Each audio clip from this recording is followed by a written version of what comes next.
All right. Welcome back to another episode of the Well Built podcast. Today, we are doing another of our 2% Decoded series where we interview market leading contractors from around the country that fit into that top 2% of the industry type of threshold, even if Aaron's going to argue with me about the fact of the things that they can still be doing to keep improving. But we're continuing that series where we talk to contractors that are in those market leader positions, and you get to hear their stories, the things that make them who they are today, and hopefully leave with a bunch of goodies about what you can do inside your businesses leaving here today. So I shouted them out here in my introduction there, but today we have Aaron Shapiro of Shapiro Duncan, a mechanical contractor based out of, I guess you'd say Rockville, even though you've got the prefab shop in what is that?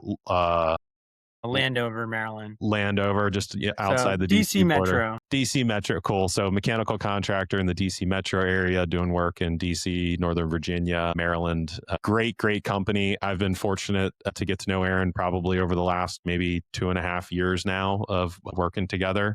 We've got some mutual friends, so we've hung out at weddings and things like that too, which has been super cool. Small world stuff. But Aaron, thank you for being on today. How you feeling? Yeah, good. It's an honor to be on. And like you mentioned, we have a long way to go to be a true 2%er, but I think we have some aspects that make us a 2%er. Well, if you happen to be listening to this sitting in the DC, Maryland, Virginia market, you know the reputation that Shapiro and Duncan has, and the positive way that the market speaks about these guys. So you'll know that Aaron is being modest, but again, I still think it's cool that you're like, yeah, but like we can be better. And so maybe just Aaron, tell us a little bit about yourself and how you got to where you are today and what you're doing for the family business here. Yeah, sure. So Shapiro and Duncan, we're celebrating our 50 years this year, which is pretty exciting. So my grandfather started the company. My dad and uncle took it over. And then me and I have two older sisters that are third generation, and kind of been in the business my whole life. Like grew up and,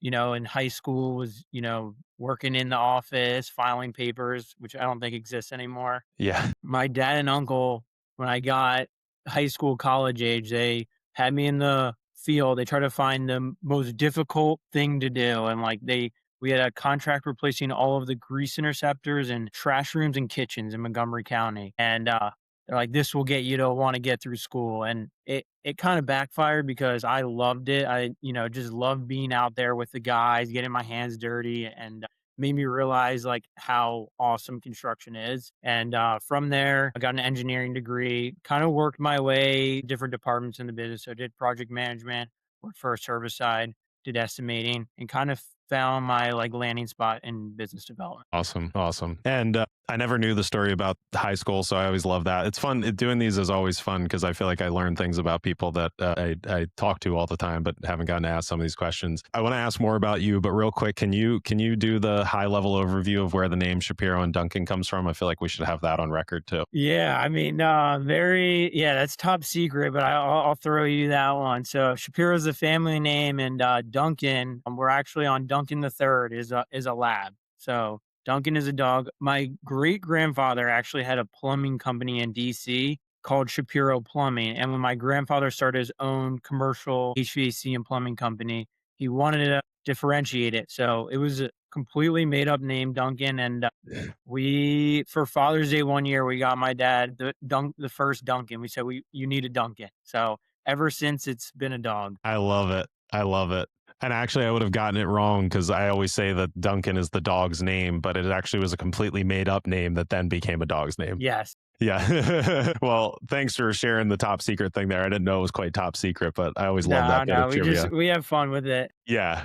I always love that bit of trivia. Well, cool. So when you were growing up and starting to spend some time in the field, and I guess just in general, like what was the experience like of being a third generation, kid growing up in a family with this family business? I mean, what is that like, with your dad and your uncle running the company? Were you getting to see inside the behind the curtain at a young age? Was it something that was exciting, scary? Just curious what it was like to grow up in that third generation kind of feel. Yeah, I guess, the whole mantra of treating people like family is just resonates really throughout.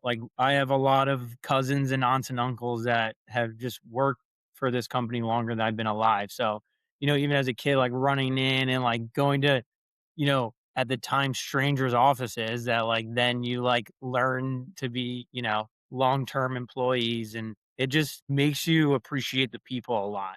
And when you get to see them from like a young age and they see you essentially grow up in the business. So that aspect has been like very, very special. Very cool. Do you ever have people that are like, Aaron, I remember when you were running around here and you were this tall? Yeah, no, it's actually terrifying because you like think back of when you were a kid and like now like you're making decisions like in a company and they remember you when you're a kid. Like that part's like, yeah, not always the most endearing comment, but the fact that they let me stick around, I guess I didn't embarrass myself too much. Yeah.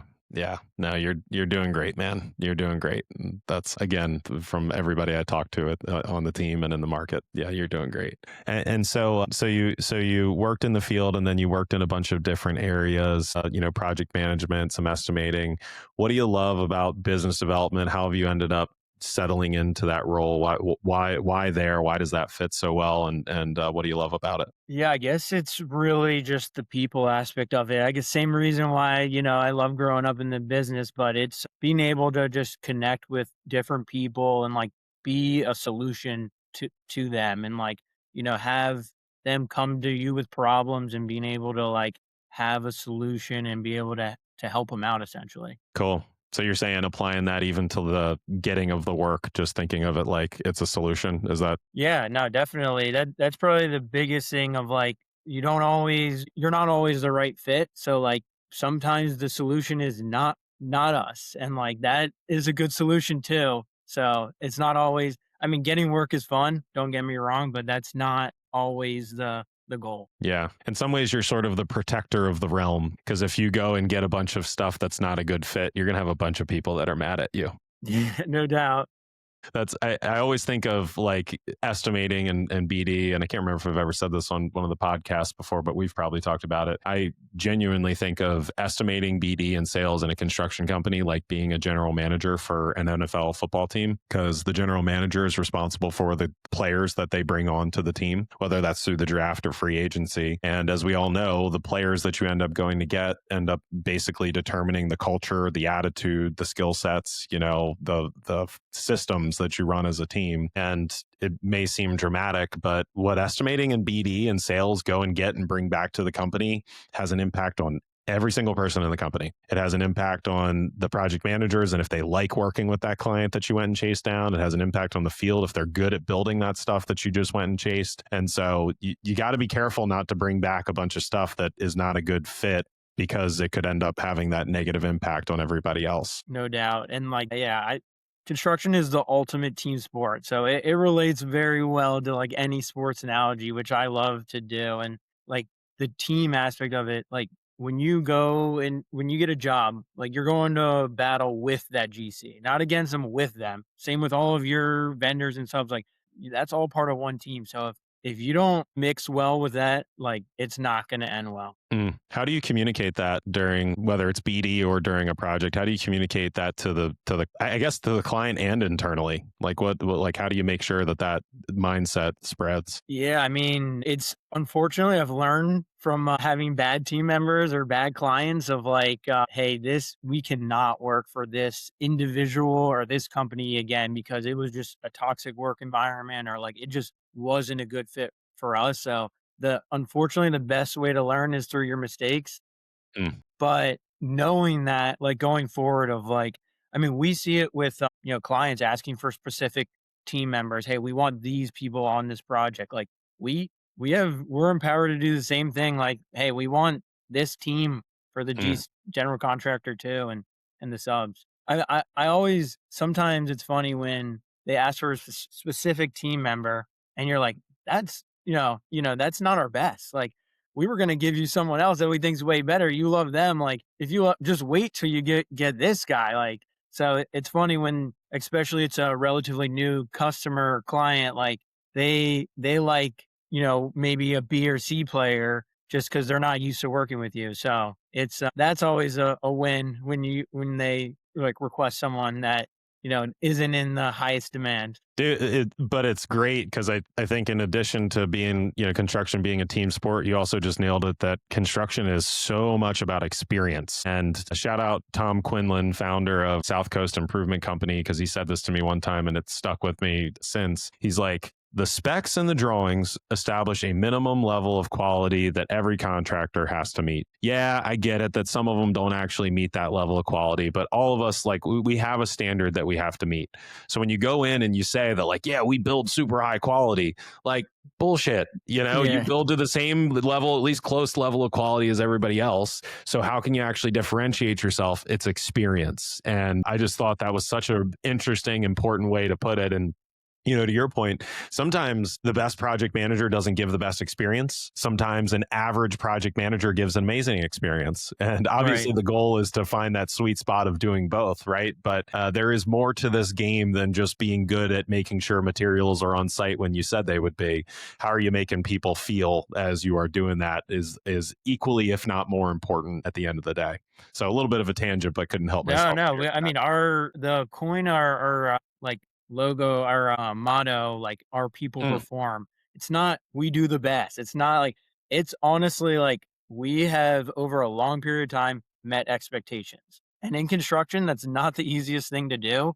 Like we have met expectations, not exceeded them like over and over again. Like that is half the battle is just setting expectations and meeting them and just performing to that. So it's kind of funny that like our motto isn't, reaching for the stars. It's like just get the job done. yeah.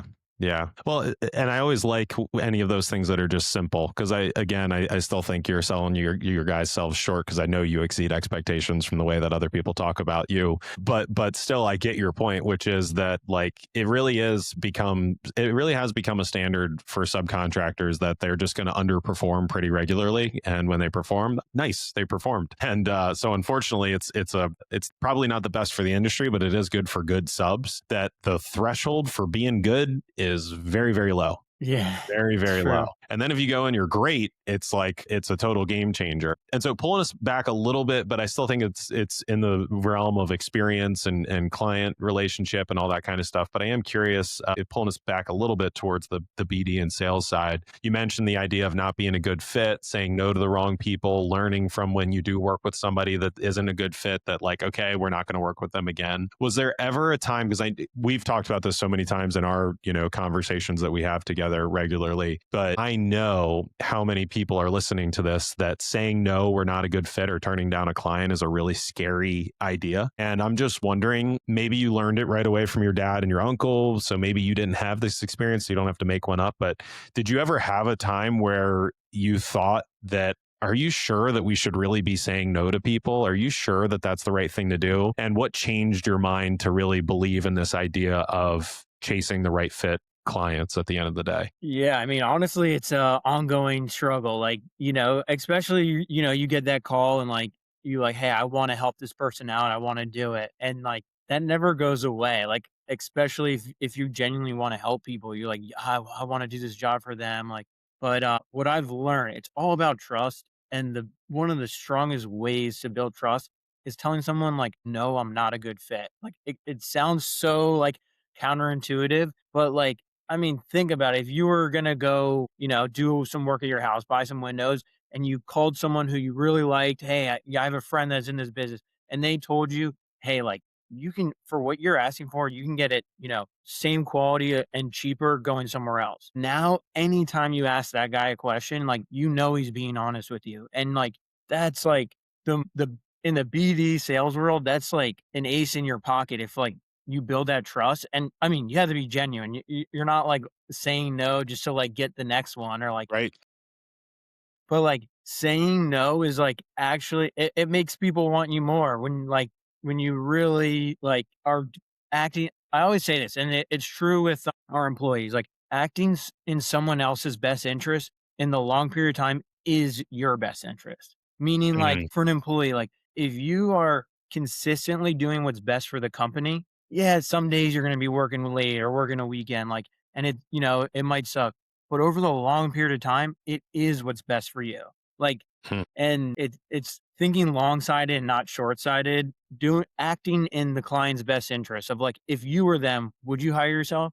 The answer is no. Like, don't don't try to force yourself in there. I think like some people are like, they hear like, oh, we're not asking anyone else. We want to look with you. Like people start licking their chops and you're like, we got it. And like, yeah, you might win that one job, but like if they find out like your number was crazy high or you took advantage of them, like good luck like getting the next Yeah. one. And like that's, playing the long game is what it's all about. Heck yeah, man. I love it. I really do, and I just think it's so important, and I think you made a different point that even came to mind for me. So I love hearing it. Just that idea of like the building trust, it's a massive way to build trust, and I think that's really well said. And again, so did you have? And I know you said it's an ongoing, but just curious, like, is there a time that you remember where it really was clear to you, and not that you need to give specifics, but just that this was the right thing to do, whether because you said no to somebody or because you said yes to somebody that you shouldn't have? Definitely the saying like all of the saying yes to people I shouldn't have of like I think sometimes, general contractors they need to get a certain amount of price or the owners are looking for X amount of prices. So like they do a really good job of getting you to want to bid the job and like, they boost your ego and you feel good. And then, you bring back a job and your team works on it for hours and like you kind of sold it as like, hey, they want to work with us and then not getting the job. It's like, man, like you realize like how foolish you were and like not at fault to them. Just like you just realize like that was not, I was too optimistic about this opportunity. Yeah, dude, what another good point too. The emotional side of being liked in the sales and BD process and making bad decisions because we like being liked. Yeah. So no, it's great, man. And again, I'm sure there are people listening to this that need to hear it and know that it's okay to say no. And I'll just ask this: have you told people no, and then in the future they still gave you work? Like every single time. Like when you say no and you have a good reason why, that's also the thing. You don't just say, "Hey, no, I don't want to do this job." If you like, "Hey, we're too busy." Hey, you invited like 5 other mechanicals. Like I see from our vendors, I've done this even like recently. Like, here's a list of other mechanicals on it. Like, not sure if you guys saw maybe other general contractor invite them. Like, here's a list of other people bidding it. Like, that's not something we're like looking at. We like 2 or 3 other competitors and people are very receptive to that. If you have a good reason not to bid it and you explain that, then maybe next time they don't invite 7 people to do it. So, I love it. absolutely. I love it. I love it because that's another scary story that people tell themselves is we have to bid them everything, otherwise we won't get stuff in the future. And again, this also is proof that I'm not just trying to sit here pumping your tires like a GC trying to get you to bid a job, but you can't just say. So you have to have a good reason. I think is a major part of it. That's great, and you also have to actually be good in the field and consistent and deliver for them to want to come back to you, right? And so if No you are doubt. out there thinking that well, we have to bid everything to them or we can't get it. If that's actually true, it probably more is a reflection on your ability to deliver excellently over and over again for long periods of time than it is that it's actually true that you need to chase everything. Because if you are good, then what do people want? You. They Right. want you, they want your company. And so when you say no, they're actually like, oh my gosh, I can't wait to get them on another one. So yeah, really good stuff. Didn't expect to go quite into detail on that, but I think it's really important and good for people to hear. So thank you for that. Yeah. And so maybe zooming back a little bit and going back to something else that you mentioned earlier, but so third generation, you're coming up in the business and you've gotten to see a lot and got to learn a lot from your dad and your uncle. And so I know that it's not always easy in that, businesses, it's not linear. There's ups, downs, there's goods, there's bads, there's, stagnation, whatever. Just curious, has there been a time, whether as you were growing up that you observed, or even since you've been, working for the company more actively, that you've observed one of those tough times of kind of having to figure stuff out? Maybe things were scary, uncertain for the business that you just had to find a way through. Yeah. So in 2019, my uncle, who was CEO of the company at the time, my dad's brother, like yin and yang, unexpectedly passed away. So definitely the whole get hit by a bus scenario of succession planning, like it happened to us for real. And I credit him with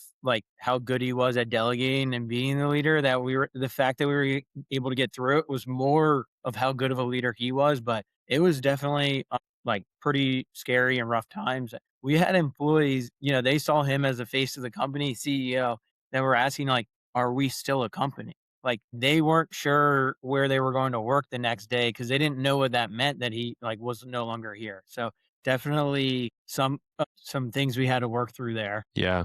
Yeah. Well, and I do want to get to like what we can learn from Sheldon, but before we do that, could you talk about Sheldon for, a couple minutes, who he was and because I know he had a massive impact on a lot of people outside, Yeah. inside and outside I Shapiro mean, Duncan. yeah, talk about like a culture, a person that people just like gathered around. Like anytime to this day I go to a networking event, someone's like, "Oh, I knew Sheldon." And it's like just incredible. I mean, we have so many employees that probably work here only because of Sheldon and Wow. to like that just speaks volume who he was. He was a very funny, laid back, and just like the ultimate people person, someone that in past we had people, that needed to get had a one phone call in jail, and they would call their boss Sheldon over their spouse. Taking a quick break to tell you that if you like what you're hearing and thinking about how to bring market leading playbooks into your business, I've got 3 pieces of good news for you. One, we break down every episode with all the plays and takeaways and more in our newsletter. So if you're driving and you want to write some of this stuff down or forward it to your team, make sure to subscribe and get all this good stuff straight to your inbox. Two, we wrote an entire book on this stuff. It's jam-packed with playbooks from 100 plus market-leading contractors with a deep dive on the 6 systems that separate the top 2% of contractors from the rest of the industry. And 3, you don't have to go at this alone. At Well Built, we help contractors install these systems every day. Our consultants are construction pros with executive level experience at subs, GCs, and service contractors who know this stuff like the back of their hand. So check out the show notes for the links to the newsletter, the book, and our website. Now, back to your regularly scheduled programming. Yeah. Yeah. That describes who he was as a person. Oh, But yeah, the way I describe it, like I knew him as Uncle Sheldon. Like he was always like the best, taking me to Maryland football games and like doing things like that. When he passed, what I realized is a lot of people had an Uncle Sheldon. He treated a lot wow. of people the same way he treated me, and like that is like stands true. His legacy lives on through Shapiro and Duncan's culture. Yeah. Wow. Well said. It might have been in there in what you just said, but is there anything that especially sticks out? Was there ever any bit of advice or thing that you felt like you learned from Uncle Sheldon that still sticks with you to this day? Yeah, I mean, he always his saying was like, "What's the good word?" He was like always That's right. very optimistic and like wanted to know it was good. He was like a very, and I hear this from our clients. Sheldon would call just to call, and like very rarely does people do that. In the sense, like he would just call to check in, and that was internally, externally. Like he would call people on their birthday, and like the people aspect of it, like he just truly cared and like it resonated through everything he did. Yeah. Yeah. Again, it's amazing because I feel like I at least knew of him or knew him, but I didn't. Yeah. Just because, and obviously it was 2019 and that was 7 years ago now, which is crazy, but he still gets talked about and clearly is having an impact. So yeah, really cool. Really appreciate you sharing that. And again, I know a lot of people that know you guys, feel the same way about him. Yeah, I will like the one thing like he knew how to have fun in the sense like I think a lot of business owners take themselves like real seriously everything and like part of his superpower was like not taking himself too seriously, like always like practical jokes and pranking people and like making jokes and like that I feel like went a long way. Yeah, yeah. No, it is because it's hard owning a business, and it's hard, going through tough times, and it's hard keeping the lights on. It's hard making 350 people happy. It's usually impossible to make all of them happy, but even to make 90% of them happy is really hard. And so I think we do take it too seriously a lot of the time. And at the end of the day, it sort of is like a game, And I feel like people that play the game of life instead of endure the game of life usually have a much better experience going through it. And then in a funny way are also great at it. Like Yeah. are better at it than when we drive into just enduring it, the things that we have to do. And maybe that's some of it in there is like he felt like he got to do what he got to do instead of like he had to do what he had to do. No doubt. Yeah. That's really cool. And so, again, I appreciate you sharing about this. And so what 2019 on, what did you guys have to do, and how did you work through that process, and where are you today? Maybe just kind of give us the summary of what's happened. Yeah, I mean it again, his ability to delegate, like we were able to, kind of not miss a beat, especially on the project side. And that goes to how well he delegated and like set that up. And like obviously having nieces and nephews in the business, like succession planning, I don't want to say was more obvious, but like there was like a path there. But it led to some other like opportunities throughout the company. So we had two long-term employees that we recently promoted to co-COO, Chris Canner and Amin Corey, and they actually first non-family members to have ownership in the company, which like to me is one of the best things that's happened to our company in the last like 10 years, and like it's brought a new energy to the company. So it essentially it led to that. So what does succession planning look like at Shapiro and Duncan? Like, are you guys actively having conversations in advance of like who's going to be climbing up the charts? And obviously there's a part of it that you have openness to other people, becoming owners or buying in, whatever, if they earn it. But like, what kind of does that look like for you guys? What does that look like over the last several years? Yeah, I mean, and to be honest, like not enough. Like I, I don't think there is enough. I think a lot of Mm, times, like people might have one level of secession, or it's even like, hey, not me, but the next level of like, hmm when you bring up that all star to the next level, it's like you need to fill that. So it's like you need to keep going all the way down, and then it becomes a recruitment question of like, all right, well now we need to like hire great people, but we 100% are having the conversations and still it's not enough. Like more it always needs to happen. And like I think we're realizing, I think industry wide, like in the field, like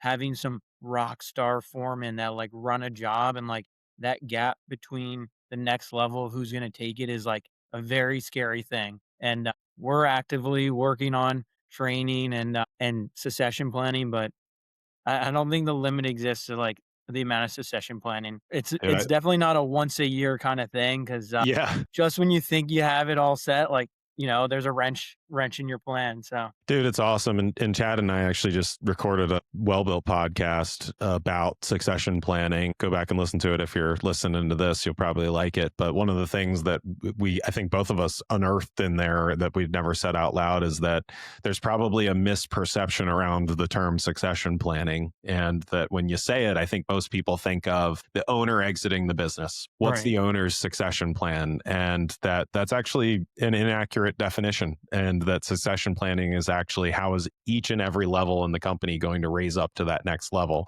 because you said it exactly right. Once that APM gets promoted to PM, or that PM to project exec, who is backfilling their position, and so really well made point. And you also brought up training. Just curious, like it seems to me one of the things that stands out about Shapiro and Duncan is that you guys have a serious commitment to training both in the field and the office. And just could you talk about your guys' philosophy and the types of things that you try to make sure that your team gets to level up and keep developing the way they need to? yeah, that is something that we have like taken head on, and like something that we are extremely proud of is like the amount of investment we put into training. And like that starts with, we were with new field employees, like we were putting them through a 1 week boot camp.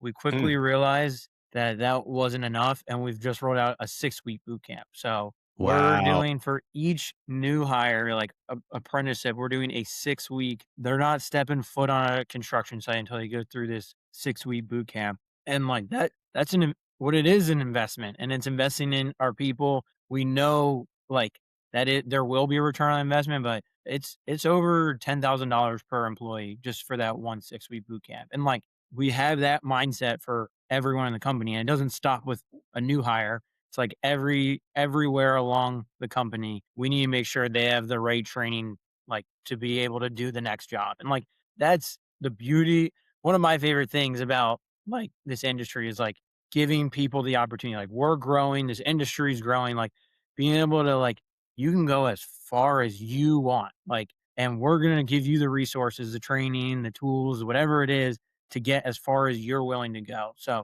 it's really cool to see people grow, and it does take an investment, both time and like financial investment. Investment is an important word that you keep using too, because if you think about it as a cost, it's going to continue to be something that you don't budget for, you know? Yeah. And I think that's an important mindset shift, is that we're actually investing in the future. Do you have, well, actually, I won't put you on the spot with that, but I'll just share that another, very important person in the industry, somebody I've shared some stuff with you about, but a guy named Herb Sargent that runs, or the now is chairman of the board of the Sargent Corporation, but used to be their CEO. They just celebrated 100 years of business, paving contractor. And apparently what he says, I actually heard this from somebody on his team, not from him directly, but the way he looks at it is, because one of the fears of investing in people for training is that they leave, right? Yep. I mean, No, that's that was a Sheldon saying.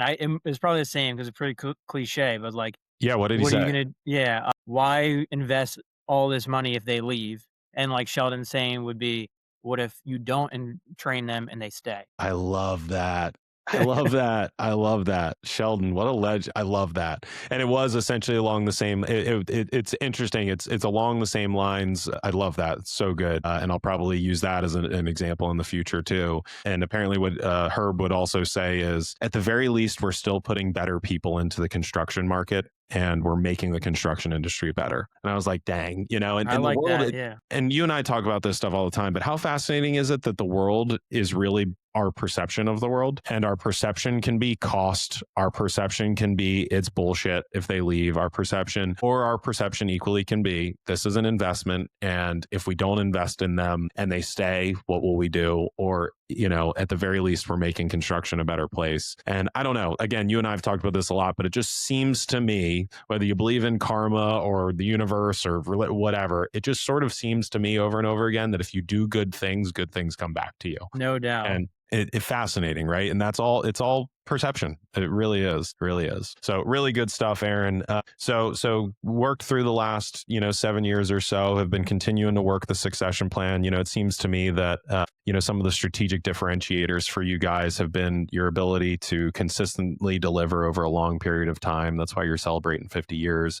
That's also given you the strategic benefit of being able to say yes and no to the right opportunities. There's also been a strategic differentiator of purposefully succession planning and delegating and training to help the next generation be ready. And then there's another massive differentiator that I think you're open to talking about that I think would be cool for people to hear in the prefab facility. And so just curious, if you want to talk for a minute about what you guys have done when it relates to prefab and how that has been a strategic differentiator. Yeah, I guess prefabrication, we were lucky to like see early on what that true value is and take full advantage of that, and like just being able offsite construction of like being everything within our control. I mean, once something hits a job site, the amount of things that are out of your control, whether it's the weather, other Yes. contractors, like you just don't know. There's so many variables there, and like you can't control them all. We're in a fabrication shop, you have a lot more control over it. Safety, everything, everyone's working at a nice like 3 foot like spot. Like you have a lot more predictable consistency and quality. So we saw early on like, hey, this is the future construction. And we weren't able to do that without the VDC, virtual design construction, and BIM. So we put a huge emphasis on that and like really wanted to like be the leaders in coordinating buildings, and that has allowed us to like fabricate as much as we possibly can, to the point where now it's become its own profit center for us, where we've had some friendly mechanicals reach out to us when they're at capacity to do prefab for them. So right now, the past year and a half, we have really like kind of open like the gates, which started as a favor of like, yeah, we have some availability, like we'll help you and send you some prefab, to now we're looking for opportunities to do that for other companies. And it's been a huge win. Wow. So you've actually turned the internal profit center of prefab into external revenue generating opportunity. Yeah, and it was a scary thing at first because someone asked us like how much for prefab, and it was always a back of house supporting department, and we never really quantified how much money we were saving by doing prefab. We just knew, hey, this is helping us out. It's less people on site, it's faster, where it's more predictable. But then we put a number on it, and it was competitive, and or they came back for more. We realized like, Yep, it is in fact like a financial like benefit to go with prefab. Awesome. So yeah, so now you've diversified revenue streams too. You've got the construction side, you've got a service side, and you got small project side, which is slightly different than service, Yeah, right? special projects and Special projects, controls as well. Yeah. controls So as well, and then now you've also got prefab. And I'll tell you what, sticking around for 50 years isn't an accident. And I know you want to stick around for another 50, 100 years plus here, so all that stuff is super important too, just well diversified and all that kind of stuff. So yeah, man, so many good things that you guys are doing, and some superpowers in there of the professionalism that you guys handle yourself with the clients and the professionalism internally. And so maybe I would just ask, in your mind, what's the future hold for Shapiro and Duncan, and what are the priorities, that you feel comfortable sharing that you're excited about for the future of the business? yeah, I mean, I think the fabrication you hit like on the nail. I think the offsite, what the data center, whether you're in them or not, what they've done for construction has really raised the bar of like what people can do, how fast they can do it, and like even safety. The safety on those sites are significantly more stringent than like other job sites, and quality of like life for these workers because they're able to pay for it moved up. So I'm very excited for that. Like just the future. Hopefully that eventually resonates to the like other markets and other, aspects of construction. But offsite, I think, is not going away anytime soon. And just continue. There's a lot of areas to grow. So that's where I see it. One thing you said, I think you got it from the Sargent Company as well, is like the decisions we're making today is for people that aren't even alive yet. And that's something Yes. that resonates with me of like, what decision are we making today that is going to affect us, 20 years from now that, we're hiring like an 18-year-old kid straight from high school that isn't born yet. But like, those are the type of decisions we're trying to make today that's going to make an impact for someone 20 years from now. Fantastic. That's fantastic. Gives you a lot of confidence when you're thinking in that long term, doesn't it? Like when you really start putting it that way, it's like, all right, like we need to do things that give us stability, give us, long term foundation. It changes the way that you think when you start thinking that way. Yeah. Yep.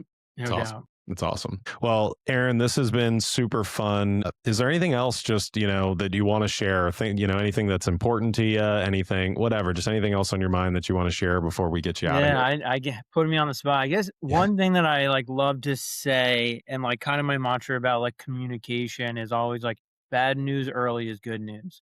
Mm, And in construction, there's so many people. No one knows everything. Someone is an expert in everything. Like, so instead of trying to hide and say, like, hey, like owning up, I messed up, and like getting the right people in the room to fix a problem. And that is internally and externally. Like, if you can own up to the problem, there will be problems. Like, there's no doubt. So, bad news early is good news. As soon as you find out there's something wrong, like even if you like, maybe it isn't going to be a problem, but saying that you did something wrong or like, hey, this might be wrong is only going to help you in the long run. I love it. I love it. Great advice. Great advice for the clients. Great advice for career growth and development. And I think there's actually a kind of a hidden piece of advice in there too that you are really, really good at, Aaron, which is ask questions when you don't know. And ask questions, actually, I'll even amend that. Ask questions even when you think you know. And ask questions when you know. Just ask questions. Like there are people that have been doing it for a lot longer. And if you are willing to ask questions, I think some people think that asking for help or asking a question is a sign of weakness. And what a stinking missed opportunity to get some amazing information from somebody. And yeah, you do that very well. So I think that, I could beyond, be better. Honestly, like there's never like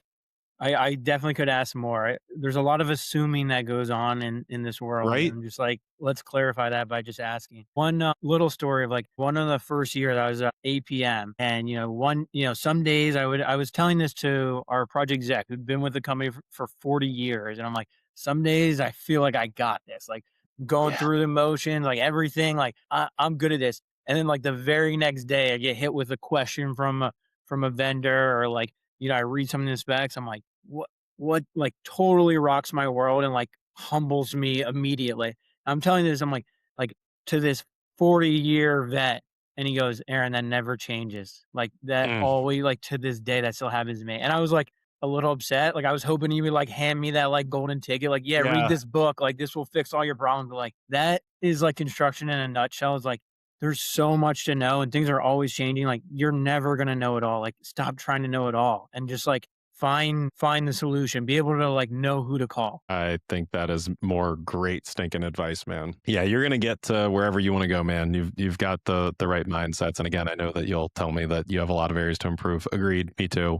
But yeah, no, doing lots of great stuff, and Shapiro's doing amazing stuff. So thank you for coming on here today, Aaron. I think the audience is going to get a lot out of this. And so, yeah, so if you are a mechanical and you're working on high intensity schedule projects, contact Aaron and see what it would look like on the prefab side. And if you're an employee that is in the DC, Maryland, Virginia area that wants to know a great company to work for, this is definitely one of them. Can't recommend them enough. Been a pleasure of, getting to talk to you here today, Aaron, but like very sincerely, and I know I tell you this all the time, but such a pleasure working with you, man. And Likewise, you definitely make me and make us better. So I appreciate the opportunity to come on, and definitely appreciate Well Built and what you've done for our company. Yeah, no doubt. And, it's funny when you reverse it back, it feels like, yeah, but you guys have done it, yourself. So I know your point of why you're, like, yeah, but we could be better because I get that same feeling. So maybe a little empathy for me now as you say that. But anyway, thank you for doing this, Aaron. Shout out to Uncle Sheldon and everybody else at Shapiro and Duncan. And thank you all for listening here today for another episode of 2% Decoded. And go take some of those actions today. Work on the BD side. Don't be afraid to say no. Never too early to start succession planning. And bad news early is the right way to handle it. So thanks so much, Aaron. Thank you. That's another market leader showing you exactly how they drive top 2% performance and profits. If this was useful, subscribe to the Well Built podcast so you don't miss the next one. New episodes drop regularly, and if you want more tactics and the playbooks like these ones on paper, subscribe to our newsletter or get your copy of the Big Book of Market Leadership in the show notes. And if you're listening to these stories and thinking, I need someone to help me build this in my company, that's what we do. Well Built works with contractors to put these systems in place. We get in the weeds with you. The link's in the show notes. Thanks for listening. Go build something.